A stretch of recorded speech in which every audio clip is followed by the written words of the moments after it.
tudo bem com você? Seja muito bem-vindo à nossa videoaula. Eu sou a professora Cássia e vou fazer minha descrição. Eu tenho a pele clara, o cabelo mais ou menos na altura dos ombros, olhos castanhos, estou vestindo uma camisa rosa e uma calça jeans. Estou no estúdio da Multirio, com diversos elementos coloridos que lembram até uma sala de aula. Me diz uma coisa, você gosta de ler? Tem esse costume de ler sempre? Bem, para pensar. A gente está sempre lendo. Estamos constantemente conectados com a internet, certo?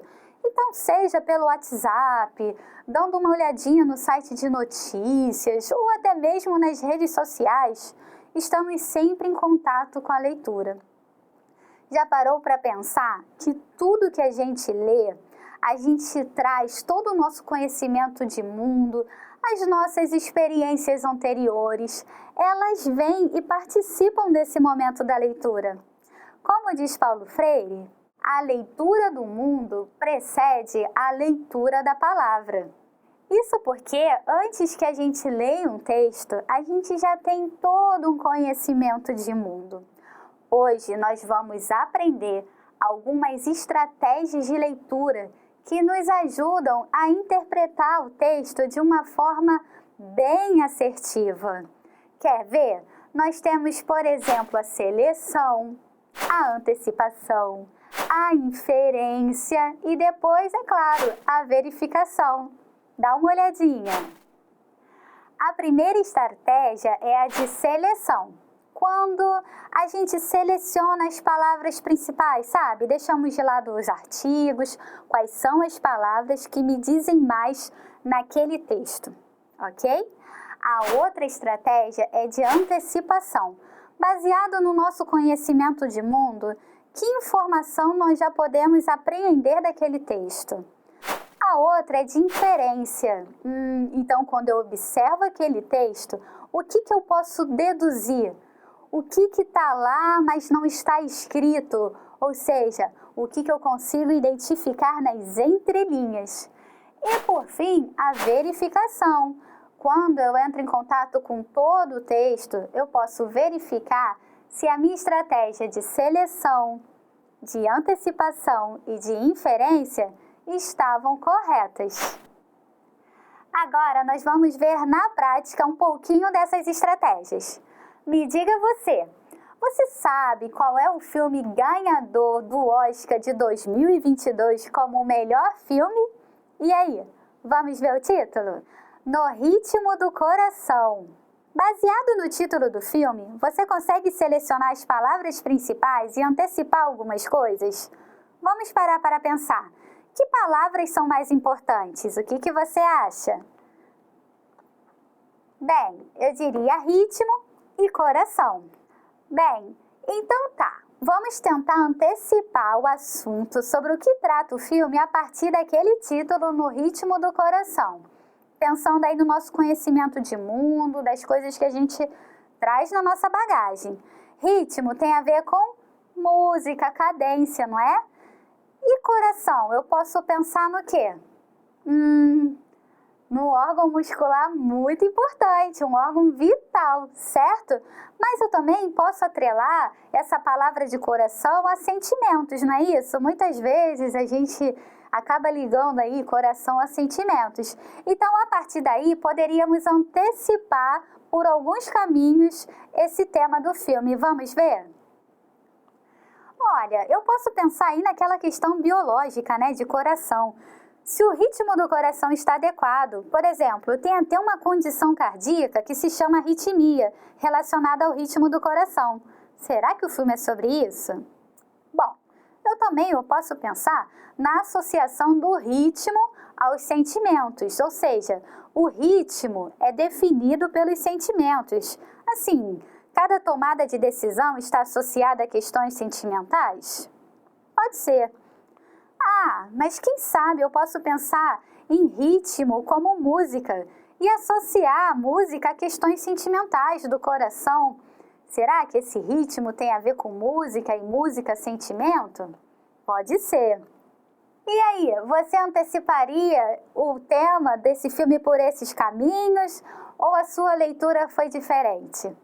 Bom, então agora que já fizemos a seleção e antecipação, vamos fazer a inferência. Mas para isso, dá uma olhadinha lá no cartaz que ele pode nos ajudar. Vamos lá? Temos aí o cartaz com o título do filme em inglês, mas já sabemos como ele é em português. Que informações podemos ler a partir dessa imagem?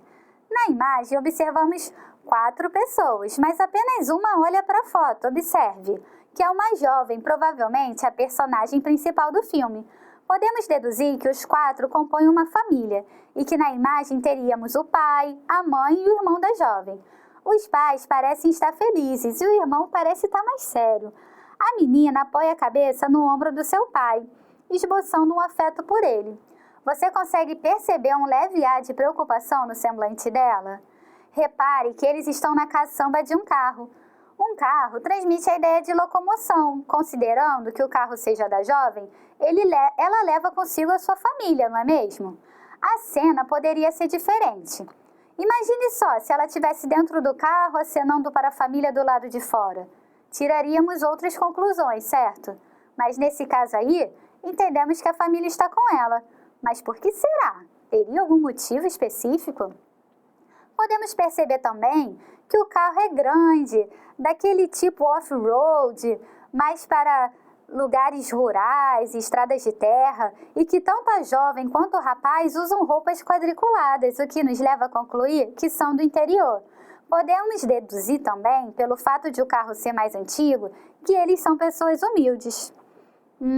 Além disso, eu diria que o filme pertence ao gênero dramático. E você? E aí, você conseguiu deduzir mais alguma coisa baseado aí nessas informações? Viu quanta leitura a gente tem em um cartaz? Agora, vamos colocar ponto a ponto aí tudo que a gente deduziu, tudo que a gente inferiu? Vamos lá! Bom, as 4 pessoas são da mesma família. A jovem é a personagem principal. Ela parece estar preocupada com algo. Ela leva sua família com ela por alguma questão. É uma família humilde de uma cidade do interior. E o filme pertence ao gênero dramático. Então agora nós vamos para a próxima etapa da nossa estratégia aí de leitura.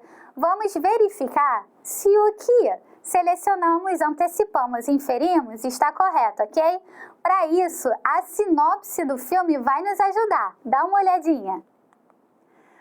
Ruby é conhecida na cidadezinha onde mora por ser a única pessoa dotada de audição dentro de uma família de surdos. Ela serve de intérprete para a mãe, o pai e o irmão, enquanto ajuda nos negócios com a pesca. Enquanto sofrem com a crise econômica, a garota sonha em se tornar cantora. Quando recebe a oportunidade de fazer o teste para uma universidade prestigiosa numa cidade distante, ela enfrenta o dilema de abandonar a família que sempre dependeu dela. Vamos para a segunda sinopse. Ruby é a única pessoa que não é surda em sua família, ao mesmo tempo em que enfrenta os dilemas de idade e a responsabilidade de ser intérprete da família. Ruby descobre seu talento musical. Em meio a dificuldades nos negócios da família, se vê dividida entre seguir sua paixão pela música em outra cidade e o medo de deixar os pais. Olha que interessante o tema desse filme, não é mesmo?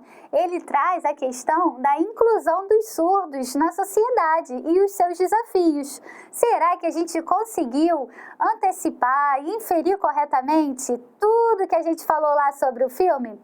Eu acredito que sim, mas vamos dar uma olhadinha? Bom, dessas antecipações que a gente fez, eu diria que se a gente juntasse a segunda com a terceira, teria a ver, certo? Associação do ritmo aos sentimentos, o ritmo é definido pelos sentimentos, tem a ver no ritmo lá do coração, que ela pensava se ia ou se não ia, pensando na família e tendo a ver também com uma carreira musical. E a 3, né, que é a associação do ritmo como música, e música a questões do coração, eu acho que a gente foi por um bom caminho. Em relação às inferências, eu acho também que a gente conseguiu acertar, certo? Eles são da mesma família, ela é a personagem principal. essa preocupação dela por essa questão, né, dela estar dividida. Agora, se ela leva a família ou não, a gente não sabe, tem que assistir o filme. Dá pra ver que é uma família humilde e dá pra ver também que é um drama. Muito bem. E aí, agora me diga você, já assistiu esse filme? Ficou interessado em assistir após essas informações? Veja que a temática dele é muito importante. Sobre o filme eu vou parar de falar, afinal eu não estou aqui para lhe dar spoilers, ok? Mas vamos pensar agora na temática do filme. Você sabe o que significa a palavra Libras? Libras quer dizer a língua brasileira de sinais. Você sabia que ela é uma língua oficial aqui no Brasil? E que é muito importante que a gente fale sobre a acessibilidade de Libras. Afinal, o brasileiro surdo, ele merece conseguir se comunicar em vários setores, certo? Então, para pensar. Imagina você no seu país sem se comunicar, com poucas pessoas falando em Libras. É importante que a gente pare e pense nisso.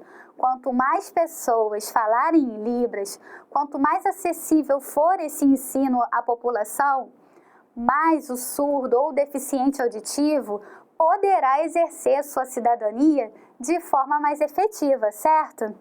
Vamos dar uma olhadinha numa reportagem que fala sobre isso?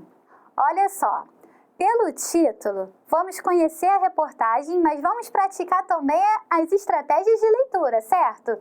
Quais seriam as palavras mais importantes para a gente selecionar nesse título aí? Surdos relatam desafios na trajetória escolar e carreira acadêmica. Precisamos de mais garantias de acessibilidade. Quais palavras você selecionaria? Bem, eu destaquei surdos, desafios, trajetória escolar, carreira acadêmica, acessibilidade. Muito bem. Vamos partir agora para as antecipações? O que você conseguiria antecipar baseado nesse título aí? Bem, pelo título já consigo antecipar que o assunto será sobre os surdos e os problemas que enfrentam para conseguir estudar, devido à falta de acessibilidade. Vamos agora para o subtítulo para ver se conseguimos fazer alguma inferência. Número de estudantes com deficiência auditiva nos cursos superiores cresceu ao longo dos anos, mas é bem menor que os com deficiência física, segundo dados do INEP. Então, segundo o subtítulo da notícia, o número de estudantes com deficiência auditiva nos cursos superiores cresceu, mas é bem menor que os com deficiência física. O que podemos inferir, então, dessa informação? Porque o número de deficientes auditivos é menor que o de deficientes físicos. Bem, podemos inferir que a acessibilidade para um deficiente físico, ela é mais presente do que a acessibilidade para um deficiente auditivo, por exemplo. Pode ser que nas instituições de ensino a gente encontre mais rampas de acesso, elevadores. E em relação à acessibilidade da deficiência auditiva, pode ser que não haja tantos intérpretes que falem Libras, que possam interagir com o estudante, e isso pode fazer com que ele acabe desistindo do seu processo aí de aprendizagem, ok? A gente pode inferir isso, certo? Vamos ver agora no corpo trechos dessa reportagem para ver se a nossa seleção, antecipação e inferência estão corretas? Dá uma olhadinha só. Ingressar em um curso universitário é um desafio para a maioria das pessoas e não é diferente para estudantes com deficiência auditiva. Para os que sabem a língua brasileira de sinais, a presença de intérpretes em sala pode ajudar, mas o desafio da inclusão vai além desse ponto. Para a professora do Departamento de Fonoaudiologia da UFPE, Adriana Di Donato, a língua brasileira de sinais exige uma estratégia de ensino que precisa ser elaborada e pensada para o ambiente escolar desde a primeira infância. De acordo com os dados do Instituto Brasileiro de Geografia e Estatística, o IBGE, 6,7% dos entrevistados com deficiência não possuem instrução ou têm apenas o ensino fundamental incompleto. Em relação ao recorte de pessoas surdas, o número sobe para 71% sem instrução formal. Enquanto isso, apenas cerca de 30,9% das pessoas sem deficiência não completam o ensino fundamental. Viu? Então, estávamos corretos. Através da verificação, nós conseguimos perceber que a nossa seleção, antecipação e inferência estavam corretas. E nisso é importante também que a gente converse e reflita muito a respeito do ensino de Libras aqui no Brasil, para que se promova aí a acessibilidade e todos os brasileiros possam se comunicar de maneira satisfatória no nosso território nacional. Bem, nessa aula nós aprendemos sobre algumas estratégias de leitura que podem nos auxiliar a interpretar um texto. Se lembra quais são? Vamos lá! Seleção, antecipação, inferência e verificação. Que tal agora você praticar essas estratégias? Eu tenho um desafio para você. Escolha a capa de um livro que você ainda não leu e tente selecionar as palavras principais e antecipar o assunto através do título e fazer inferências sobre ele a partir da sua capa. Em seguida, leia uma sinopse sobre ele e veja se o que você selecionou, antecipou e deduziu estava correto. Por hoje é só. A nossa aula termina por aqui, mas não deixe de acompanhar toda a nossa programação que foi feita com muito carinho para você. Então é isso. Vejo você em uma próxima videoaula. Até lá!